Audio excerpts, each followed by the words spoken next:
बड़े बड़े स्कूलों और अकेडमीज़ में सिखाई जाने वाली प्रेजेंटेशन को आज हम देखेंगे। मैं आज यूज़ करूँगी मार्कर अपना 605। ये सबसे अच्छा मार्कर है अगर आप प्रेजेंटेशन की बात करें। आज हम 3 तरीक़ों से प्रेजेंटेशन करने वाले हैं। सबसे पहले आपने अपनी शीट को इस तरह फोल्ड कर लेना है। आप शुरू में मार्जिन लाइंस का टाइम बचाएं और एंड पे आप लेकिन टाइम ज़रूर रखें अपनी मार्जिन लाइंस लगाने के लिए। सबसे पहले जो तरीका है उसके अंदर मैं आपको सिखाऊंगी कि आप जॉइनिंग राइटिंग करते हुए किस तरह से अपनी हेडिंग्स दे सकते हैं और उनको बहुत खूबसूरत बना सकते हैं। एक बात आपने हमेशा जहन में रखनी है कि आपने मार्कर को उसकी सही डायरेक्शन में पकड़ना है। जो उसकी पॉइंटेड और नैरो साइड होगी वो नीचे आएगी कटिंग मार्कर की, और दूसरी साइड ऊपर आएगी। इसी तरह आपने हर लफ्ज़ के साथ दूसरे लफ्ज़ को जोड़ना है। ये पहला तरीका है। इसके अंदर हम पहला लफ्ज़ सिर्फ कैपिटल लिखते हैं और बाकी सारा स्मॉल लेटर्स में लिखते हैं। सबसे पहले हम लिखेंगे सब्जेक्टिव टाइप। सब्जेक्टिव टाइप लिखना बहुत ज़रूरी है क्योंकि जब भी आप पेपर का शुरू करते हैं तो उसमें पहले आपको बताना है कि अब आपका सब्जेक्टिव पार्ट शुरू हो गया, और ये एक अच्छा इंप्रेशन भी डालता है। और उसके बाद नेक्स्ट जो हम लिखेंगे वो हम लिखेंगे सेक्शन। आप देख सकते हैं मैंने एक स्पेसिफिक डायरेक्शन में मार्कर को पकड़ा है जिसके थ्रू ही इस तरह का एस लिखा जा रहा है। फिर हम सेक्शन की बात करेंगे। सेक्शन में आपने लाजमी मेंशन करना है कि सेक्शन 1 है या 2 है। उसके बाद हम लिख लेंगे क्वेश्चन। जैसे पहला क्वेश्चन अगर मैं इंग्लिश के पेपर की बात करूं तो उसमें क्वेश्चन आंसर्स का होता है, तो वहाँ पे क्वेश्चन की हेडिंग जो भी दी होगी क्वेश्चन नंबर 2 क्वेश्चन नंबर 3 आपने वो देनी है। उसके बाद आप उस सवाल की हेडिंग देंगे जो आपने अटैम्प्ट करना है। अब यहाँ पे जो मैं सवाल अटैम्प्ट कर रही हूँ उसमें आप देख सकते हैं कि मैं लिखने का मेरा तरीका क्या है। सिर्फ सी बड़ा है, उसके बाद पूरा चाइनीज़ वर्ड जो है वो स्मॉल है, फिर न्यू का एन बड़ा है और ईयर का वाई बड़ा है। इसी तरह आपने सिर्फ फर्स्ट वर्ड कैपिटल लिखना है थ्रू आउट योर हेडिंग्स, और बाकी सारे वर्ड जो हैं वो स्मॉल लिखने हैं, लेटर्स। इस तरह आप अपने सवाल की हेडिंग देंगे। आपको यहाँ पूरा क्वेश्चन नहीं लिखना, आपने सिर्फ ये बताना है। आपका क्वेश्चन ये था कि चाइनीज़ न्यू ईयर कब स्टार्ट होता है, तो आपने उसके आंसर में सिर्फ ये लिखना है चाइनीज़ न्यू ईयर स्टार्ट। आपने पूरा क्वेश्चन यहाँ नहीं लिखना, अपना टाइम सेव करना है। उसके बाद आप यहाँ पे अपना आंसर लिखेंगे। नेक्स्ट अगर मैं देखूँ कि नेक्स्ट क्वेश्चन हम किस तरह लिखेंगे, तो सेम आपने वैसे ही क्यू जस्ट लिख के टाइम सेव करना है आपने अपना। फिर आपने आगे क्वेश्चन नंबर लाजमी देना है। अगर आप क्वेश्चन नंबर या सेक्शन नंबर नहीं लिखेंगे आपका पेपर नहीं सही चेक होगा और वो आपके मार्क्स डिडक्ट होंगे। फिर अब क्वेश्चन नंबर 7 हमारे पास for example pair of words है। अब यहाँ पे सिर्फ पी मैंने कैपिटल लिखा है, ए आई आर ये भी स्मॉल है। अगेन अगला वर्ड है ऑफ, उसका ओ बड़ा आएगा, एफ छोटा। फिर अगला वर्ड है वर्ड्स, तो उसका डब्ल्यू से बड़ा आएगा, और बाकी सारे स्मॉल राइटिंग में आएंगे। इस तरह हमने यहाँ पे पेयर ऑफ वर्ड्स लिखना है। उसके बाद आप नीचे डिवाइस दोनों आप पेयर ऑफ वर्ड्स लिखें। अब यहाँ पे मैं मार्कर को दूसरी निब वाली साइड से यूज़ कर रही हूँ। आप चाहें तो 604 भी यूज़ कर सकते हैं या राउंड टिप वाला मार्कर भी यूज़ कर सकते हैं, लेकिन मैं इसी मार्कर के थ्रू लिख लूँगी। अब हम अपनी नेक्स्ट प्रेजेंटेशन की तरफ चलते हैं जो कि सेकंड है। ये क्वाइट इजी है फॉर एवरीवन। जो नए बच्चे हैं जो भी स्टार्ट करना चाहते हैं प्रेजेंटेशन, उनके लिए ये थोड़ी सी आसान है as compare to joining writing वाली प्रेजेंटेशन। इसमें आप देख सकते हैं आपने सिंपली सब वर्ड्स को कैपिटल रखना है। कैपिटल रखने के साथ साथ आपने उनका साइज़ बिल्कुल सेम रखना है। पिछले केस में था एस बड़ा था, बाकी सारे सब्जेक्टिव में जो वर्ड्स थे वो छोटे थे। इसके अंदर आप देख सकते हैं अगर मैंने सेक्शन भी लिखा है तो उसके अंदर SECTION इन सब के साइज़ सेम है, एक ऑप्टिमम साइज़ है, प्लस ये कि ये सारे कैपिटल में है।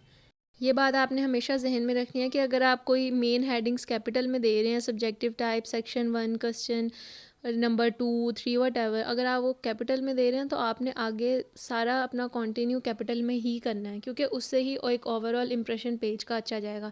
यहाँ मैंने सेम उसी तरह अपना जो क्वेश्चन अटैम्प्ट करना है उसकी नंबर देना है, और नीचे अब यहाँ पे भी मैं यही लिखूँगी चाइनीज़ न्यू ईयर स्टार्ट। लेकिन आप फ़र्क देख सकते हैं कि इसके अंदर अब मैं सारे ही कैपिटल में लिख रही हूँ।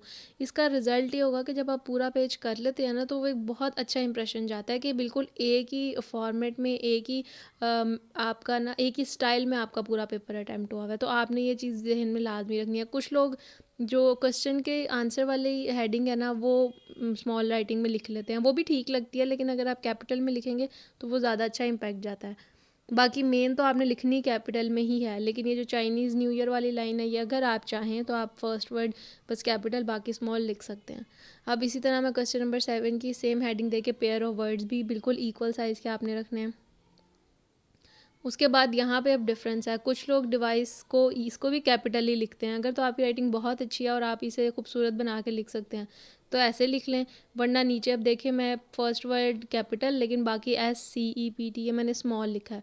तो ये आप दोनों वेज़ में लिख सकते हैं। सब हेडिंग्स, ये सब हेडिंग्स होती हैं, ये आप दोनों वेज़ में लिख सकते हैं, लेकिन मेन हेडिंग्स आपने कैपिटल में ही लिखनी है अगर आप ऊपर से कैपिटल लिखते हुए आ रहे हैं। उसके बाद नेक्स्ट जो हमारे पास आ जाता है लास्ट मेथड, वो हमारे पास है जॉइनिंग राइटिंग वाला। इसके अंदर थोड़ी सी कैलीग्राफी मैंने इन्वॉल्व किया है। ये थोड़ा सा बिट डिफ़िकल्ट होता है, लेकिन अगर कोई बच्चा अच्छी तरह इसकी प्रैक्टिस कर ले तो इतना मुश्किल नहीं है, और ये थोड़ा ज़्यादा हैवी इम्पैक्ट और अच्छी लुक डालता है। बाकी है कि मोस्टली जो टीचर्स हैं वो सेकंड मेथड पसंद करते हैं। इसके अंदर सिंपली आपने वर्ड्स को एक दूसरे के साथ ज्वाइन करना है, और कैलीग्राफी में जो आपने वर्ड्स सीखे हैं कैपिटल सारे आपने वो लिखने हैं। प्लस ये भी इसके अंदर आप देख सकते हैं कि इसके अंदर सब्जेक्टिव, टाइप, इनमें सारे लेटर्स कैपिटल हैं, इनमें मैंने स्मॉल नहीं रखा कोई भी। क्वेश्चन नंबर 1 भी है, सेक्शन, ये सारे कैपिटल हैं। इसी तरह आप क्वेश्चन की हेडिंग दें जोन सा आपको आता है क्वेश्चन नंबर 1 में। फॉर एग्जाम्पल 2 ही मुझे करना है, चाइनीज़ न्यू ईयर स्टार्ट वाला। तो यहाँ पे भी आप देख सकते हैं कि बेहतर यही है कि जब आप सब हेडिंग्स दे रहे हो, क्वेश्चन नंबर मेन क्वेश्चन के अंदर वाली जो हेडिंग्स दे रहे हो ना, उसके अंदर जब आप मार्कर से लिखें तो आप बारीक साइड से लिखें, ताकि वो थोड़ा सा डिफरेंट हो जाए। आप चाहें तो राउंड टिप मार्कर यूज़ कर सकते हैं, 604 मार्कर यूज़ कर सकते हैं, या कोई ब्लू पॉइंटर भी यूज़ कर सकते हैं। लेकिन अब मैं आपको यही कहूँगी कि आप 604 से लिखेंगे तो वो ज़्यादा अच्छा लिखा जाएगा। मैं इसी मार्कर के थ्रू इसकी निब की साइड चेंज करके इसे लिख लेती हूँ। नेक्स्ट क्वेश्चन जब मैं कर रही हूँ उसमें भी मैं सेम इसी तरह पेयर ऑफ वर्ड्स लिखूँगी। ये थोड़ा सा टेक्निकल है, लेकिन जो लोग कैलीग्राफी पसंद करते हैं और जिन स्टूडेंट्स को थोड़ी बहुत आती भी है वो इसको अटैम्प्ट ज़रूर करें, क्योंकि इससे ओवरऑल एक अच्छा इम्पैक्ट जाएगा।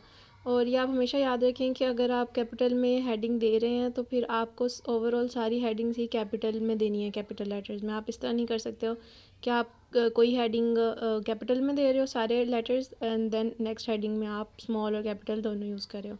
अब मैं यहाँ पे जल्दी जल्दी से सारी लाइंस लगा लूँगी। बहुत सारे टीचर्स स्टूडेंट्स को ये रिकमेंड करते हैं कि अगर आपके पास टाइम नहीं है तो आप लाइंस छोड़ दें, लेकिन क्वेश्चन पेपर पूरा करें। मैं बच्चों को ये कहती हूँ कि आप टाइम निकालें, आप अपना क्वेश्चन पूरा हल करने के अलावा टाइम निकालें। उर्दू का एक वाहिद पेपर ऐसा होता है जिसमें थोड़ी मुश्किल होती है, लेकिन आप हर पेपर में टाइम मैनेज करें और लाजमी इस तरह से लाइंस लगाएं। मेन हेडिंग्स में एक मोटी और एक पतली लाइन लगनी चाहिए, और जो सब हेडिंग्स हैं उनमें दोनों लाइन पतली होनी चाहिए, जैसे मैंने अभी लगाई है क्वेश्चन में। सेम इस तरह आप अपनी लाइंस लगाएं सारों पे, और लाजमी इस बात को मेक श्योर करें कि आप अपने पेपर के आखिर के 10 मिनट ज़रूर बचाएं, चाहे उर्दू का, इस्लामियत का, या इंग्लिश, साइंस, कोई भी सब्जेक्ट का आपका पेपर है, आप उसमें टाइम निकाल के अपनी लाइंस लगाएं। इससे बहुत अच्छा इंप्रेशन जाता है। लाइंस के बगैर उतना पोटेंशियल पेपर में नज़र नहीं आता। इस तरह से हम सारी लाइंस लगा लेंगे। आप देख सकते हैं एक बारीक लाइन है और एक मोटी लाइन है, और जो आपकी सब हेडिंग्स होगी या क्वेश्चन वाली हेडिंग भी हम इसे बोल रहे हैं, इसमें आप दोनों ही बारीक लाइंस लगाएं ताकि वो थोड़ा सा डिफरेंट हो जाए मेन हेडिंग से। यहाँ पे मैं आपको तीनों पेपर्स की जो प्रेजेंटेशन है इनकी मैं आपको फाइनल लुक दिखाती हूँ। तो सबसे पहले हमारे पास है ये वाला, जिसमें मैंने जॉइनिंग राइटिंग यूज़ की थी। फर्स्ट वर्ड सिर्फ कैपिटल थे, बाकी सारे स्मॉल थे। मोस्टली टीचर्स को ये पसंद आती है और ये इजी भी है। उसके बाद जो नेक्स्ट हमारे पास मैं आपको दिखा रही हूँ, ये वो वाली प्रेजेंटेशन है जिसमें कैलीग्राफी के वर्ड्स थोड़े यूज़ किए गए हैं, और ये भी खूबसूरत बहुत ज़्यादा लगती है। थर्ड हमारे पास ये सबसे बेसिक और ख़ूबसूरत और फ़ाइन और नीट राइटिंग है। आप मुझे कमेंट सेक्शन में ज़रूर बताएं कि आपको इन तीनों में से सबसे अच्छी प्रेजेंटेशन कौन सी